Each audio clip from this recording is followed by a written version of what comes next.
Hi hello welcome to my channel. இப்போ நான் coconut வச்சு ஒரு ஐஸ்கிரீம் மாதிரி செய்ய போகிறேன். வாங்க எப்படி செய்யலான்னு பார்க்கலாம். கோகோனட் வச்சுருக்கேன், அடுப்பு பற்ற வச்சு கடாயில் வச்சுருக்கேன். கோகோனட்டை ட்ரை ரோஸ்ட் பண்ணணும்.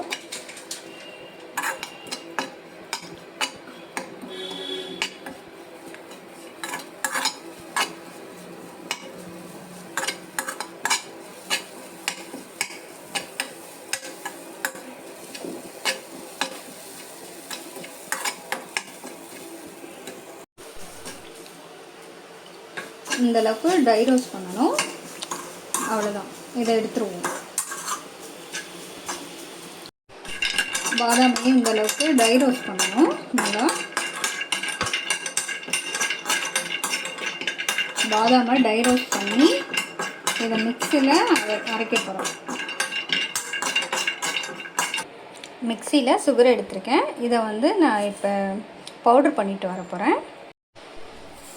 இப்போ சுகரை கோகோனட்டோட ஆட் பண்ணிக்கிறோம்.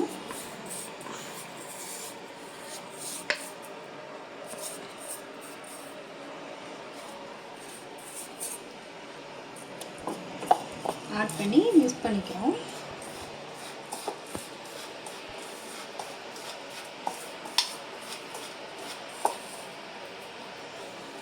இப்போ இங்கே மில்கி மிஸ்ட் ஃபிஷ் அதை எடுத்துருக்கோம். அதை இப்போ இதோட கலக்க போகிறோம்.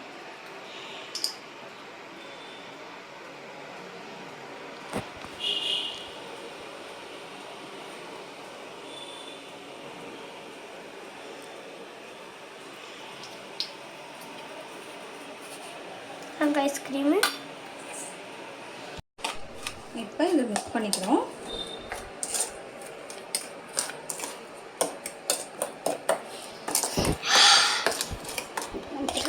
இல்லை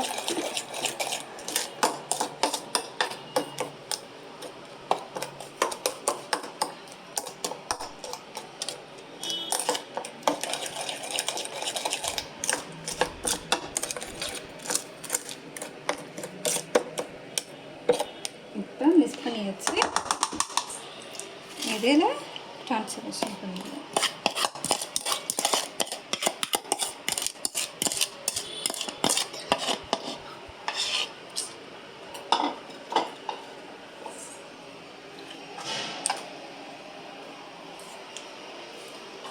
இப்போ இந்த சாக்லேட் எடுத்துருக்கேன். டைரி மில்க் சாக்லேட் தான் சாக்லேட்டு இது உருகி ஊற்றணும். இப்போ இதில் நம்ம போடணும்.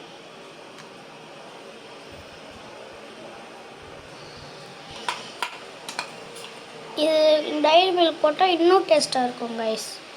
அதுக்காக தான் நாங்கள் டைரி மில்க் வாங்கிட்டு வந்தோம். ஸோ நீங்கள் வீட்டில் இதே மாதிரி ட்ரை பண்ணுங்க.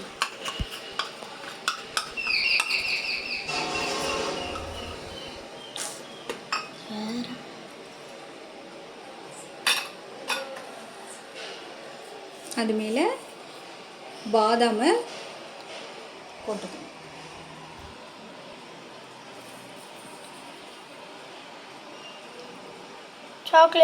சாக்லேட் போட்டுட்டு அதுக்கப்புறம் பாதாம் போடணும்.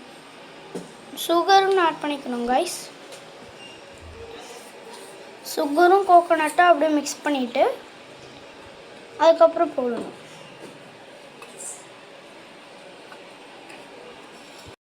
அவ்வளோதான் கைஸ்.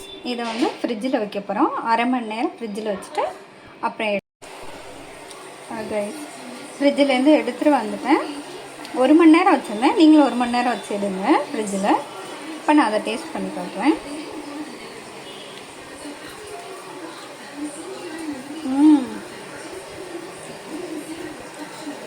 செமையாக இருக்குது. நீங்களும் இதே மாதிரி ட்ரை பண்ணி பாருங்கள். ட்ரை பண்ணி பார்த்துட்டு எனக்கு லைக் பண்ணுங்கள், ஷேர் பண்ணுங்கள். Thank you.